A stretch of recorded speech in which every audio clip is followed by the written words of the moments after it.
Pai amado, nós te agradecemos por essa noite. Obrigado pelo privilégio, Pai, de nos reunir no teu espírito, na tua presença. Entendemos que onde quer que estejamos, o salmista Davi diz que se eu subo no mais alto, o Senhor está lá.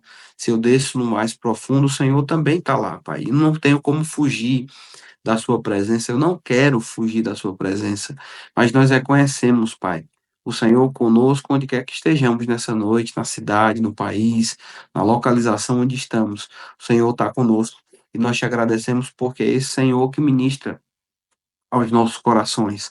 Obrigado pela unção, Pai, disponível nessa noite para fluir e para manifestar, Pai, o teu entendimento, o teu desejo, o teu convite para as nossas vidas. Nós queremos nos mover com o Senhor, Pai, nessa noite, para a tua glória, em nome de Jesus. Amém. Amém. Irmãos, eu tenho nesses dias meditado de forma contínua. Tem vários textos, né? Especialmente quando a gente é pastor de igreja, a gente acaba tendo que pregar muitos assuntos.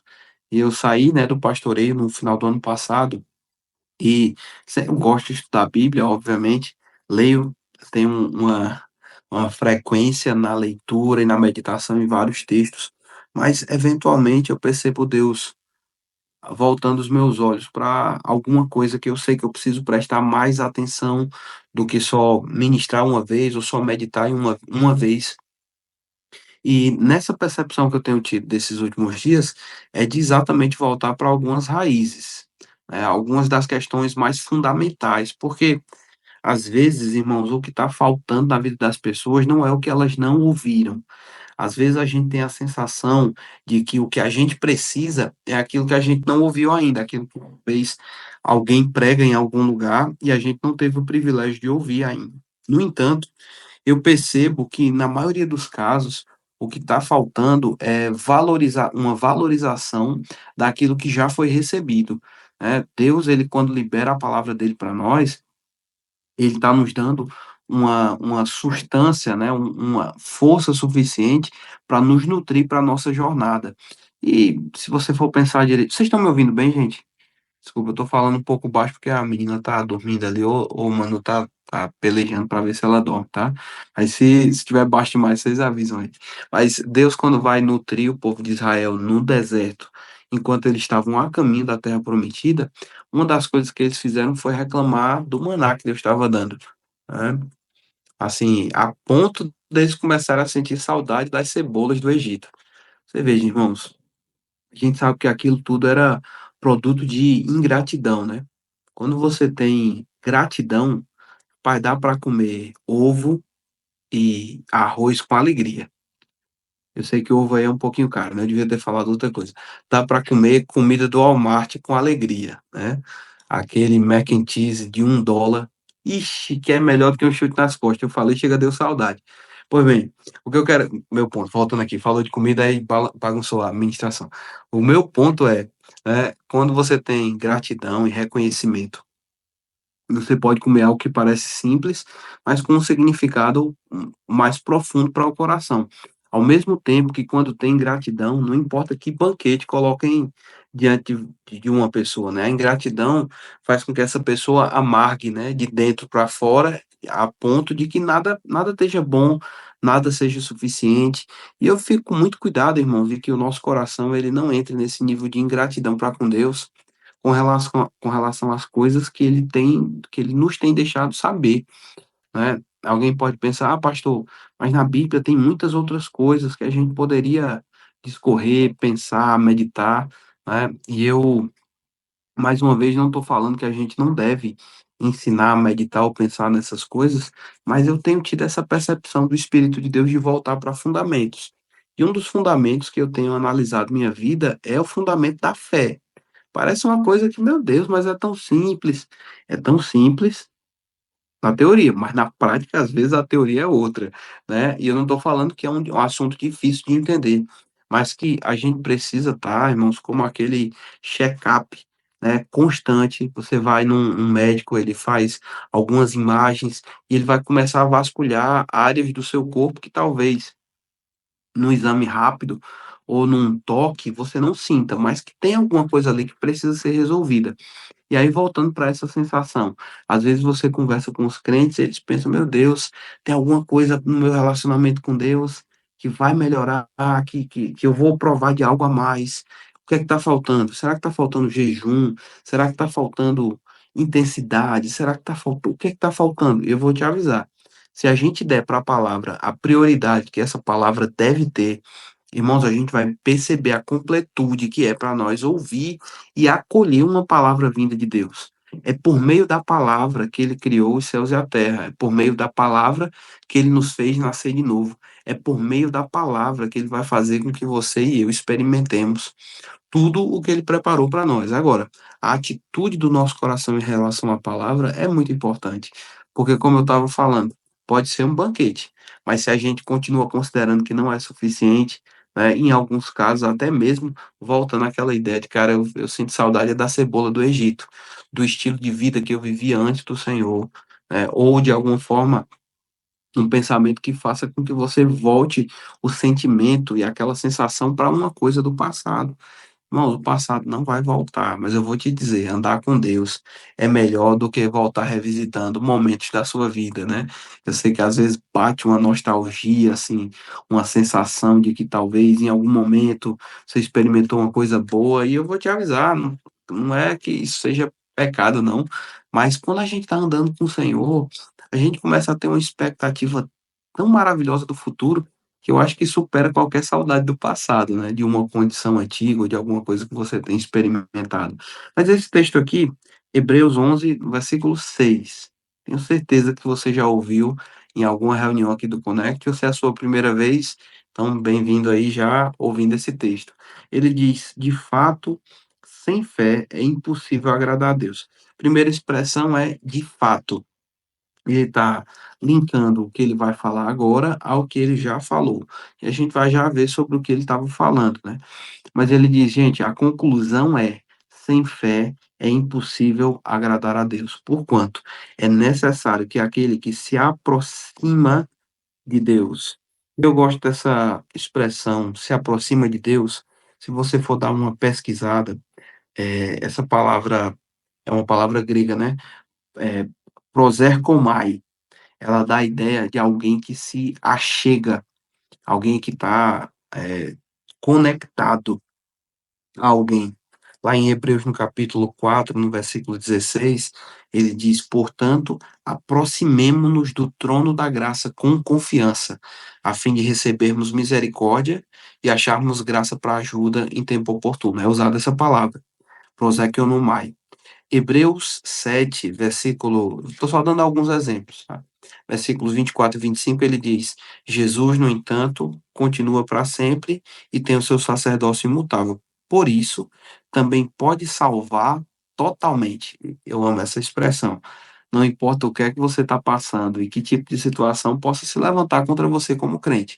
A Bíblia está dizendo que ele pode te salvar totalmente. Diz: pode salvar totalmente os que por ele se aproximam de Deus. Muito interessante. Ele tem condição de salvar totalmente, não é qualquer pessoa, mas é aquele que está se aproximando de Deus. É possível, irmãos, nascer de novo e viver uma zona cinza, onde a gente prova de um benefício ou outro de Deus, onde a gente vai para a igreja um dia ou outro, ou que de alguma forma a gente está participando da mesa do Senhor, mas eventualmente pode vir a participar de outras mesas, né? E essa zona cinza, ela é muito tentadora. Se a gente não tiver cuidado, a gente pode vir a esquecer que o princípio da fé é comunhão com Deus. Por que fé foi dada? A gente vai já ler isso com mais calma. Porque Deus quis nos dar a conhecer a sua fé, né? Marcos 11, 22, Jesus diz para os discípulos: tende fé em Deus. No grego, é eko pistis theos. O que ele estava dizendo é: tenha em vocês a fé do jeito que Deus tem. Né? Porque Deus iria falar para a gente do tipo de fé que ele tem. Por quê? É andando na fé do tipo de Deus que a gente vai andar em sintonia com Deus e em comunhão com Ele. Não dá, irmãos, para andar com Deus e ser incrédulo. Não tem como. É incompatível. Ele disse: de fato, sem fé é impossível agradar a Deus.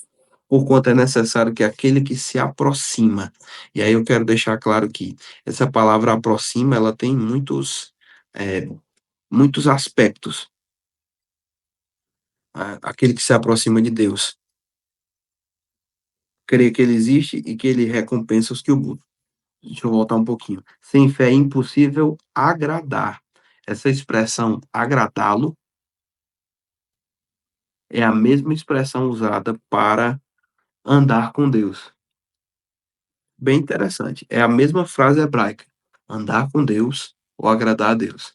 Aquele que se aproxima de Deus deve crer que ele existe e que se torna galardoador dos que o buscam.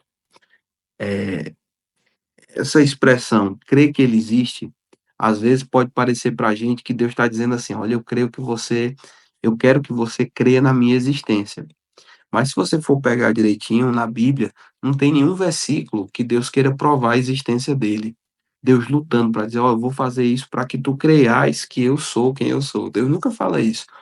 O sentido desse versículo é: aquele que se aproxima de Deus deve crer, e eu gosto dessa versão em inglês, que ele é. Não é só crer que ele existe. Por quê? Eu não posso me aproximar de Deus para andar com Deus se eu não souber que ele existe. Os irmãos estão entendendo? Eu não queria deixar isso confuso, queria deixar isso o mais claro possível, mas o fato é que alguém pode se aproximar de Deus e ainda assim não ter consciência de quem ele é, não ter plena certeza de quem ele é. E isso não vai promover mudanças significativas na nossa vida.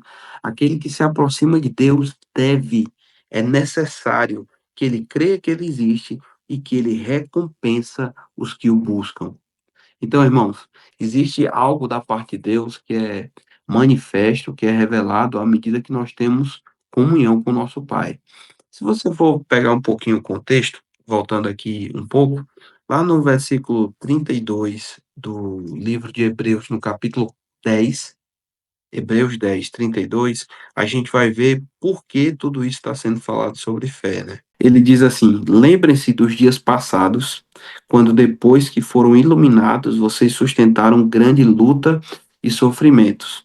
Versículo 33, em certos momentos vocês foram transformados em espetáculo, tanto para serem insultados quanto para serem maltratados. Em outros, vocês se tornaram coparticipantes com aqueles que foram tratados assim. Só abrir um parênteses aqui. Esses quem eram, para quem foi endereçada a carta de Hebreus? Um grupo de pessoas que, pasmem vocês, eram hebreus, eles eram judeus, né? Eles seguiam o judaísmo. E de repente, irmãos, Cristo foi revelado para eles. Eles tiveram esse encontro glorioso com Jesus. E o que eles fizeram foi abrir mão do judaísmo, porque eles entenderam que o judaísmo sozinho não tem condição de trazer o nível de salvação que a gente recebeu na pessoa de Jesus. É por isso que o escritor de Hebreus ele vai passar todos esses capítulos provando que Cristo é superior ao judaísmo, que Cristo é superior à lei. Hebreus é meio que o livro dos contrastes. Ele vai mostrar o contraste da lei com as obras, perdão, da lei, das obras e da fé. Ele vai mostrar o contraste entre os sacerdócios. Ele vai mostrar um monte de contraste. Vai mostrar no final das contas. Tudo que vocês estão lendo é porque eu quero provar para vocês que Cristo é superior. Ah, quer falar de sacerdócio? O sacerdócio de Cristo é eterno. Quer falar até mesmo sobre dízimos? Aquele de quem se testifica que vive, permanece vivo e ele colhe os dízimos agora. Não é mais como era feito apenas no judaísmo. Então, no final das contas, o resumo é de que Cristo é superior. Por quê? Porque esses irmãos começaram a enfrentar muitas dificuldades por terem decidido servir a Deus. Eu não sei se você já viu, na igreja, eu já vi acontecendo, né? Pessoas chegando assim para mim dizendo, pastor, eu lembro de um rapaz lá em João Pessoa, né? E disse, pastor, quando eu vim para a igreja, as coisas se abriram, as portas se abriram, foi maravilhoso. Mas agora que eu tô há alguns meses na igreja, rapaz, tá ficando tão difícil, pastor. Quando eu entrei na igreja, eu nem orava, eu só pensava e Deus me dava. Agora é uma dificuldade medonha, tem que crer, tem que confessar, tem que. Eu disse, ah, é, belezinha. Tu achava que era assim, que não precisava fazer nada, que Deus ia fazer tudo. Irmãos, num certo sentido, Deus ele vai acolher um bebê espiritual e vai tratar de forma que o bebê não vai precisar fazer um esforço muito grande, não. Mas Deus não vai tratar um crente como bebê o tempo inteiro. Ele não vai estar mimando você no sentido de te privar de crescer. Deus quer que a gente cresça. E mais ainda, nesse crescimento a gente vai ter que aprender que tem alguns sofrimentos que não adianta, irmãos, a gente precisa passar. Vixe, pastor, misericórdia, eu vou ter que passar algum sofrimento? Vai. No que diz respeito à sua consagração, no que diz respeito a pessoas zombarem de você porque você é crente, de alguma forma, talvez até alguém te atacar e você levar a pior numa questão, né? Talvez você até tinha o direito de buscar os seus direitos.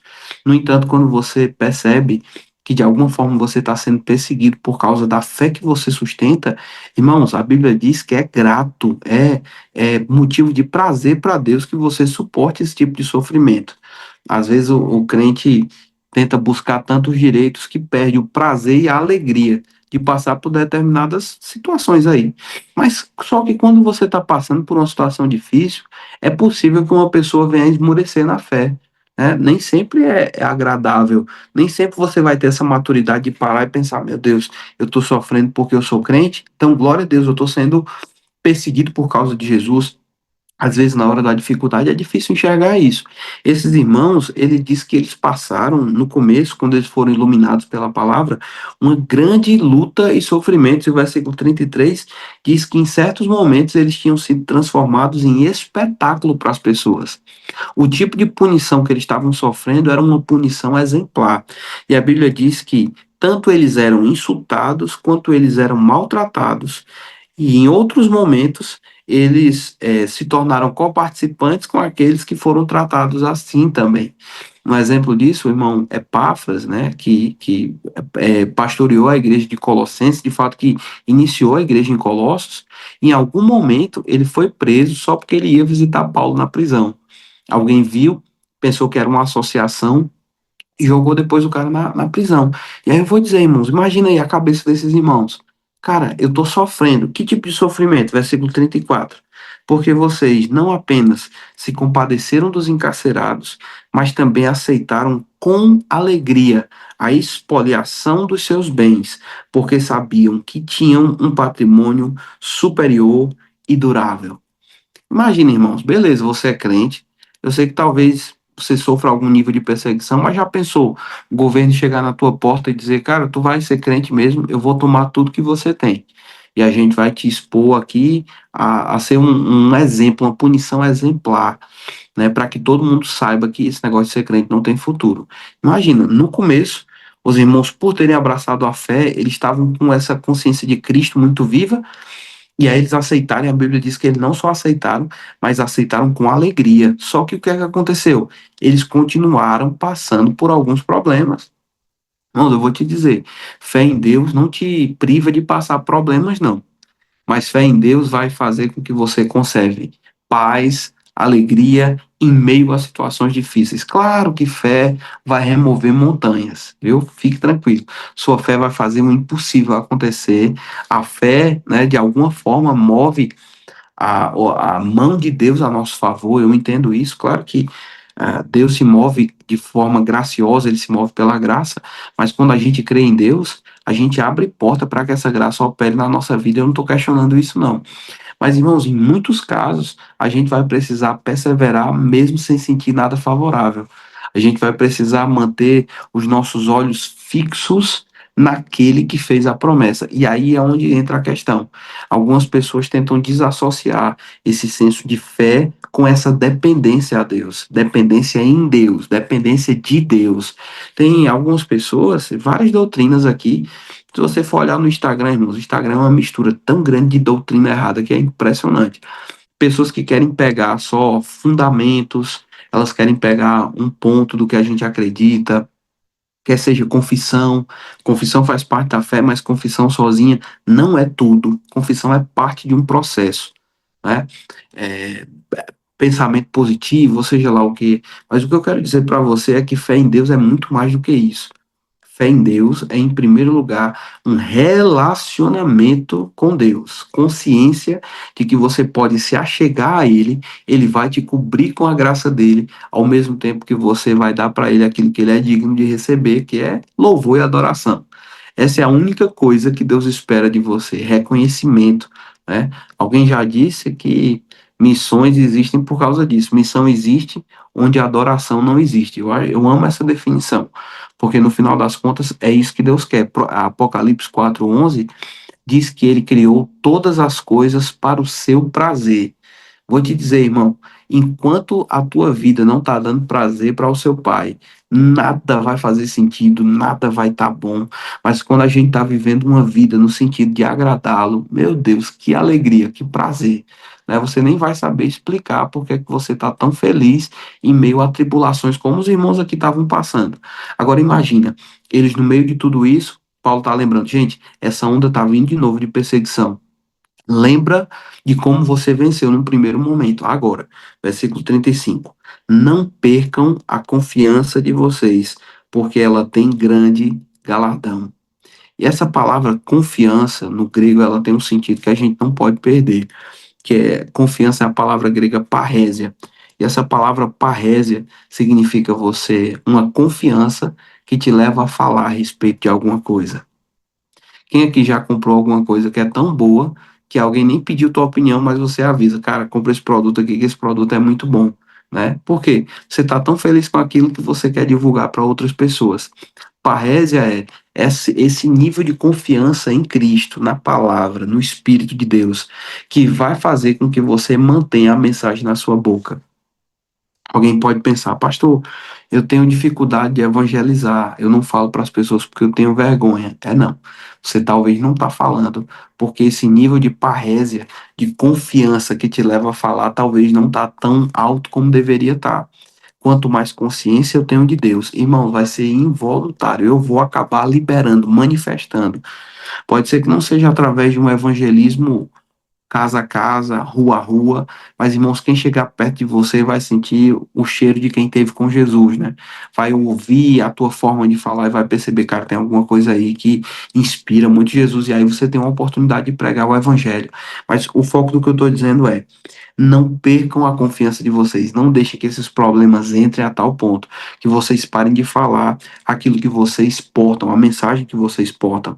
Versículo 36. Vocês precisam perseverar para que, havendo feito a vontade de Deus, alcance a promessa. Nota, fé, irmãos, ela sempre funciona assim.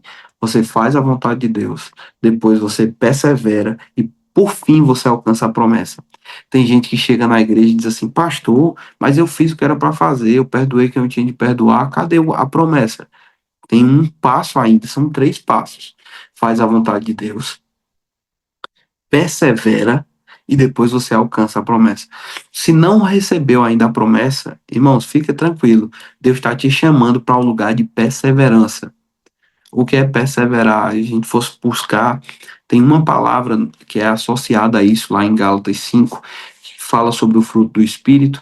Claro que a primeira é pistes, né, que é fidelidade, mas tem uma outra palavrinha lá que é muito importante, que é a palavra longanimidade. Irmãos, a gente está vivendo uma geração que carece de longanimidade, né? Uma geração de pessoas que desiste fácil demais, que esmurece fácil demais, e que talvez a gente pense que o que eles, assim, eles precisam de alguma coisa, um ensinamento natural, alguma coisa, a experiência que a gente teve, mas eu vou te dizer, o que eles precisam da palavra. A consciência, irmãos, dessa palavra vai te fazer ser longânimo, manter a alegria até alcançar aquilo que você está esperando. Mas para finalizar, ele disse: olha, lembra de perseverar. Por quê? Porque ainda dentro de pouco tempo, aquele que vem virá e não irá demorar. Mas o meu justo viverá pela fé, e se retroceder, dele a minha alma não se agradará.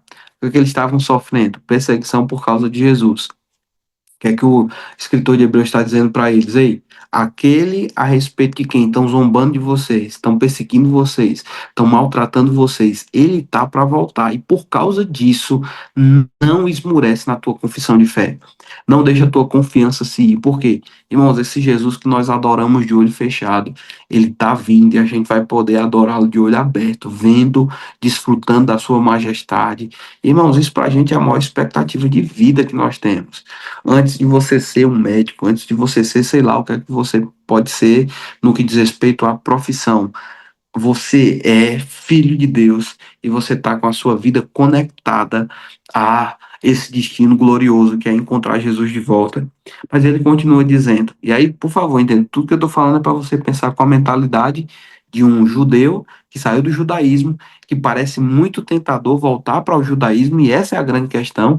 Ainda era para eles uma tentação, dizer assim, cara, eu posso acabar com todo esse sofrimento que eu estou passando, e tudo que eu tenho que fazer é dizer assim, não quero mais ser cristão, não, vou voltar a ser judeu. A oportunidade de voltar estava fácil demais diante dos olhos deles. Eles não tinham que, só tinham que dizer, quer saber, eu não sou mais crente, não. Os irmãos estão entendendo como é tentador? E a gente não pode nunca, irmãos, deixar a derrota, o retrocesso, como uma opção muito fácil diante dos nossos olhos. A Bíblia vai dizer aqui, e a Bíblia está travando, não sei porquê, mas em Hebreus, no capítulo 11, eu não vou ler o contexto inteiro, mas Hebreus 11:13 vai falar de Abraão e diz assim: todos estes morreram na fé, não obtiveram as promessas, mas viram-nas de longe e se alegraram com elas, confessando que eram estrangeiros e peregrinos. Versículo 14. Porque os que falam desse modo manifestam estar procurando uma pátria, e se na verdade se lembrassem daquela de onde saíram, teriam oportunidade de voltar. Irmãos, vou te avisar, não tem mais oportunidade de voltar atrás naquilo que você já conhece de Deus. Você não tem mais pátria deixada para trás. Na hora que o sofrimento, que alguma coisa se apresentar, lembra disso, irmãos. Olhar para trás não é para você mais não. Agora você vai avançar e vai cumprir o que Deus tem para sua vida. Como Abraão fez isso? Abraão, irmãos, parou de ficar considerando o que ele viveu de bom. Abraão, pensa aí, irmãos. Abraão era um homem rico, e como um homem rico, ele podia construir uma casa onde quer que ele quisesse. Ele tinha dinheiro para isso. Mas a Bíblia diz que ele preferiu morar em cabanas com seus filhos, porque ele estava buscando aquele lugar que Deus o chamou para estar, né? Aquele lugar de obediência. Eu vou te perguntar, talvez o teu lugar de obediência seja permanecendo exatamente onde você está agora. Deus não está te cobrando uma mudança imediata de localização geográfica. Mas Deus está te convidando para alguma coisa. Coisa que tem consciência de que Deus está te chamando para algo. Você disser assim, pastor, eu não tenho ideia do que o senhor está falando. Eu vou te avisar, Deus já está te chamando para mergulhar de forma mais profunda no conhecimento do Espírito Santo, como ser guiado pelo Espírito, como ser dirigido por Ele para as decisões que você deve tomar. Irmãos, Deus está nos convidando para níveis sempre maiores, sabe? E aí, qual é a questão? O maior inimigo para a próxima fase da sua vida talvez seja a fase passada. Tem gente que se apaixonou com alguma coisa, e eu vou aqui te dizer, pelo Espírito de Deus, talvez você precisa desapaixonar de algumas coisas e começar a se apaixonar com as coisas que Deus está te convidando a viver. Se a gente viver sempre, eu estou apegado à fase passada, como aconteceu, o que era, rapaz, você deixa de experimentar o que Deus tem para a sua vida. Mas como Abraão, a Bíblia diz, olha, se na verdade eles lembrassem daquela de onde tinham saído, teriam uma oportunidade de voltar. O que isso quer dizer? Eles nem lembravam mais, ficou no passado. Versículo 16. Mas agora eles desejam uma pátria superior, isto é, celestial. Por isso, guarda isso, Deus não se envergonha deles. Eu declaro sobre a sua vida, Deus não vai ter vergonha de você. Por quê? Porque você é um filho de Deus e você vive pela fé. Amém? Aí diz que Deus não se envergonha deles, de ser chamado o seu Deus, porque lhes preparou uma cidade. Mas vamos voltar para o contexto lá para a gente finalizar, né? Os últimos versículos, o versículo 39 do capítulo 10, ele diz: Nós, porém, não somos dos que retrocedem para a perdição. Somos, porém, da fé para a preservação da alma. Você pode fazer essa confissão? Diga: Eu não sou dos que retrocedem. Eu não sei qual o inimigo que está batendo na sua porta, eu não sei quais as possibilidades de retrocesso que podem se apresentar para você, mas eu vou te avisar quem você é. Você não é dos que retrocedem. E não é traço de personalidade, é simplesmente pelo fato de você ter a fé de Deus no seu coração. E aí ele vai continuar, capítulo 11, versículo 1, que esse versículo a gente conhece demais. Ele vai dizer: Ora, a fé é a certeza das coisas que se esperam. A palavra fé, pistes, ela vem de uma outra palavra chamada pithos no grego. E essa palavra pithos significa uma persuasão, uma convicção da verdade de alguma coisa. Ela é uma condição de se deixar persuadir. Preste atenção. Se os irmãos estavam passando dificuldade e o escritor de Hebreus está lembrando eles, gente, não esqueça de que aquele que tá para vir virá. Agora ele vai dizer: ora, a fé é a certeza. Ele está lembrando a eles o seguinte: vocês não podem parar de ouvir a mesma coisa. Por quê? Porque se vocês pararem de ouvir a mesma coisa, essa persuasão debaixo da qual vocês estão, ela pode se perder. Porque Pithos é alguém que se permite persuadir por alguma coisa. Você deve constantemente, irmãos, se deixar persuadir, se deixar vencer pelas palavras de Deus. A gente vai ter as nossas razões, né? Às vezes a gente quer apresentar a Deus, olha, estou pensando isso, vejo o que está acontecendo e tal, tá tudo bem. Mas, irmãos, antes de mais nada, a gente precisa entrar nesse lugar de ouvir Deus e ficar calado e deixar Deus nos persuadir do que Ele quer que seja feito. Fé começa aí. Aí ele diz que fé é a certeza. Essa palavra certeza no grego é upostasis e dá a ideia de um fundamento de alguma coisa. A fé é a certeza das coisas que se esperam e fé é uma convicção. Essa palavra no grego, convicção, ela denota uma prova interna de alguma coisa. Olha, irmãos, se alguém disser pra mim assim, rapaz, se tu chegar, ó, tô com uma dor na barriga. Irmãos, não tem quem me convença de que é gravidez, né? Minha esposa tá ali para testemunhar de que não vai ser de jeito nenhum. Eu sou homem, eu não preciso provar para ninguém que eu sou homem. Eu sei que eu sou e não tem. Se o médico disser, cara, a gente vai fazer um exame de sangue para ver se tu é homem. Vou dizer, exame de quê, moço? Não, não preciso de exame, não. Eu sou homem. Minha mulher pode até lhe responder. Eu sei que eu sou homem. Ninguém vai roubar isso de mim. Os irmãos estão entendendo? Fé, irmãos, é uma convicção, é uma prova interna. Você vai dizer, cara, eu não preciso de um atestado de Deus dizendo, olha, meu filho, o que eu te prometi vai se cumprir. Não, quem crê já tem a prova em si mesmo. Essa alegria, essa convicção, ninguém pode roubar, irmãos. O diabo pode roubar a tua carteira, o diabo pode te atrasar no percurso, pode levantar alguém para puxar a tua perna, mas eu vou te dizer, as convicções de Deus impressas em você. Cara, essa convicção o diabo não consegue roubar de jeito nenhum. E aí ele continua dizendo: fé é a convicção desses fatos que nós não estamos vendo.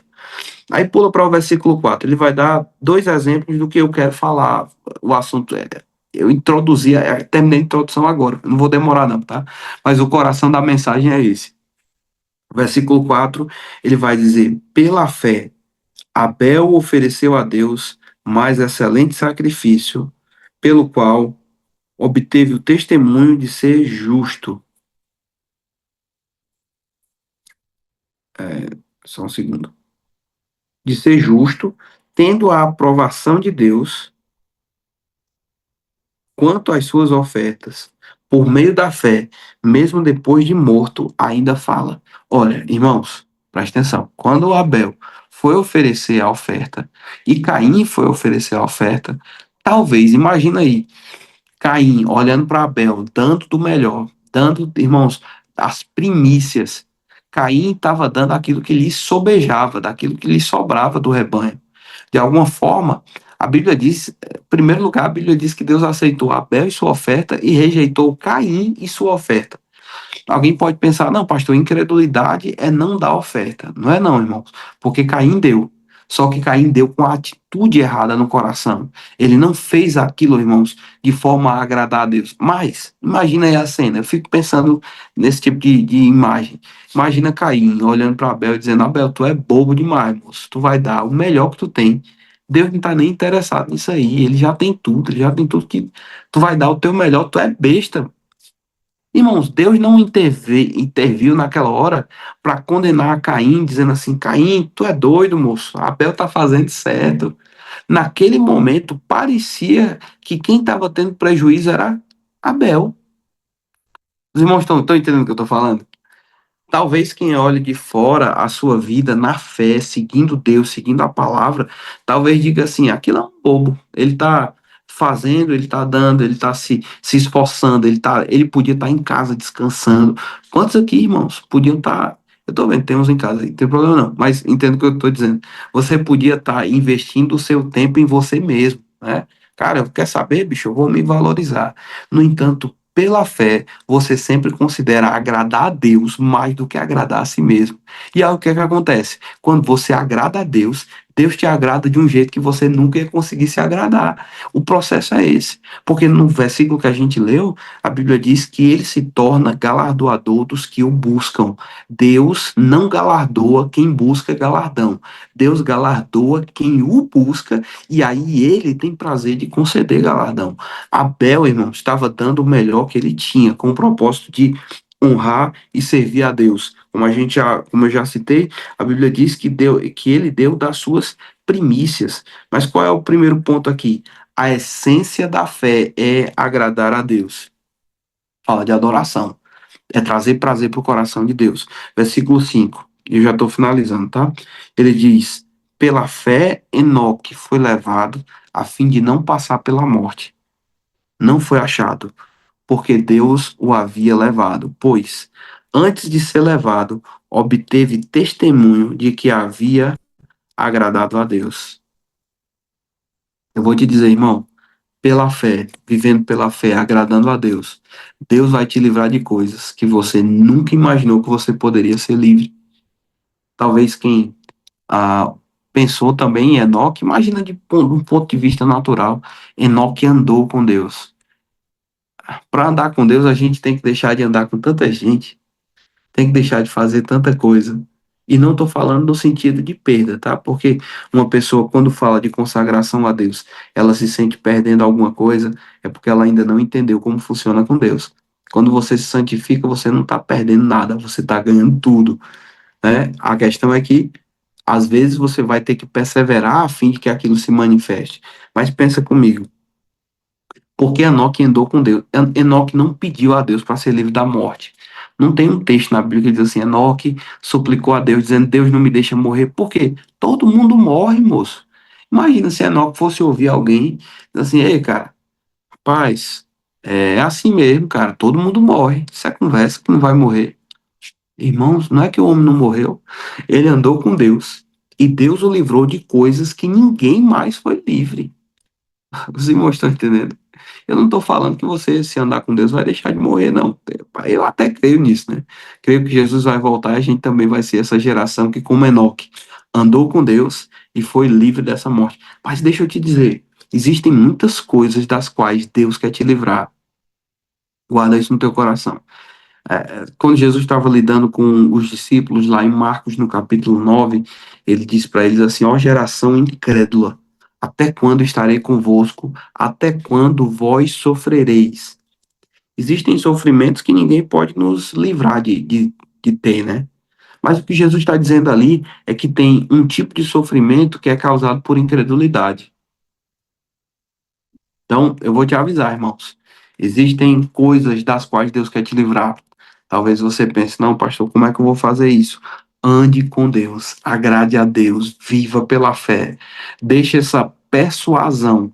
Rapaz, pastor, até que ponto eu devo estar persuadido disso? Tem uma versão da Bíblia que eu amo, é uma paráfrase em inglês, que é a paráfrase Cotton Patch. Ele diz, quando vai ler Hebreus 11:1, ele diz que, ora, a fé é a concretização de sonhos em realidades. Paz, aquilo que você puder sonhar nos seus sonhos mais loucos, assim, selvagens, né, de pedido a Deus. Eu vou te avisar, Deus pode fazer muito mais do que aquilo que você pode pedir ou pensar. Para Deus isso não é problema. Deus não está te condenando por desejar ou por ansiar por alguma coisa assim. De jeito nenhum, quem faz isso é o homem. O homem se escandaliza fácil demais. Imagina se alguém dissesse assim: ó, tem um pregador na cidade que ele tá chegando para orar pelas pessoas e pergunta: o que você quer que Deus faça por você? Alguém ia dizer: não, isso é um herege. Mas foi exatamente o que Jesus disse quando foi orar por determinadas pessoas. O que é que você quer que eu te faça? Os irmãos estão aqui? Bom, deixa eu voltar agora, esqueci o que eu estava falando. Mas o meu ponto fundamental é esse. Deus, ele vai conseguir te livrar de situações que você jamais seria livre sozinho. Talvez todo mundo diga que a estatística é muito ruim. Eu gosto muito daquela estatística do Salmo 91, quando a Bíblia diz: caiam 1.000 ao teu lado, 10.000 à tua direita, você não vai ser atingido. Meu amigo, 11.000 estão caindo. E daí? Você não é os 11.000. Você está debaixo do esconderijo do Altíssimo. Você está se guardando nessa confiança em Deus. E eu vou te dizer, Deus nunca vai frustrar a sua fé. Nunca vai chegar num ponto onde você vai dizer assim: Deus, eu criei tanto e o Senhor não fez. Muito pelo contrário. Em muitos casos, vai chegar em um ponto onde você talvez esteja até como Pedro, andando nas águas e começa a afundar um pouquinho. Mas de repente, aquela mão de misericórdia de Jesus vai dizer para você: ei, cara, vamos de novo. Talvez você duvidou, talvez aconteceu alguma coisa que não deveria acontecer, mas vamos continuar na jornada. Não permite que você desista, olhe para trás. Eu quero que você saiba hoje à noite, irmãos, tudo isso foi para um encorajamento de Deus para a sua vida, sabe? Não desista, não olhe para trás, não fique com o olho nas vantagens, não seja cobiçoso daquilo que é natural, mas que você comece a cobiçar e a desejar aquilo que Deus tem para a sua vida. A Bíblia manda sim ter cobiça, sabia? 1 Coríntios no capítulo 14, Paulo vai dizer: cobice os melhores dons espirituais. Deseje as coisas de Deus. Irmão, se algo tem que ser desejado desenfreadamente, é o cumprimento do propósito de Deus. E no mais, pastor, e a minha vida vai ficar de qualquer jeito? Vai não, irmãos. Deus vai fazer por você o que você jamais poderia fazer por si mesmo. Ele vai te levar a lugares que você jamais poderia chegar por si mesmo, né? Mas graças a Deus, pela fé, agradando a Deus, irmãos, muita coisa maravilhosa vai acontecer, né? Isso é mais do que um desejo do meu coração para a sua vida, viu? Saiba que é a percepção, né? A palavra de Deus. Se eu posso dizer, eu estou profetizando para você hoje à noite. Aquilo que você nem sonhou, que não chegou nem na tua percepção, à medida que você anda com Deus, essas coisas vão chegar para você e você vai reconhecer. Não tem como ter sido a minha mão nem a minha habilidade, não. Mas deixa eu te avisar de algo. Não olhe mais para trás. Não é tempo mais de retroceder. É tempo de avançar e de cumprir o propósito de Deus. Amém? Deus é bom. Não sei o quanta percepção ou revelação chegou para o teu coração nesse tempo, mas a minha oração é que o Espírito Santo traga para você entendimento de forma personalizada para as coisas que você precisa, para aquilo que está se montando diante de você, e você possa ir identificando o que deve ser abraçado, o que deve ser solto, mas que você possa permanecer no trilho daquilo que Deus te chama. Posso orar por você? Pai amado, em nome de Jesus, eu te agradeço por essa noite, Pai. Obrigado pela Sua palavra, que é lâmpada, Pai, para os nossos pés, luz para o nosso caminho, é espada de dois gumes que divide alma e espírito. Eu peço que nessa noite, Pai, o Senhor traga revelação ao coração dos meus irmãos, de forma que eles possam reconhecer o Teu plano e seguir o Senhor, Pai. Não olhar para o que ficou para trás, mas que eles possam se apegar à Tua vontade para a vida deles. Pai, é o meu desejo e minha oração nessa noite, em nome de Jesus. Amém.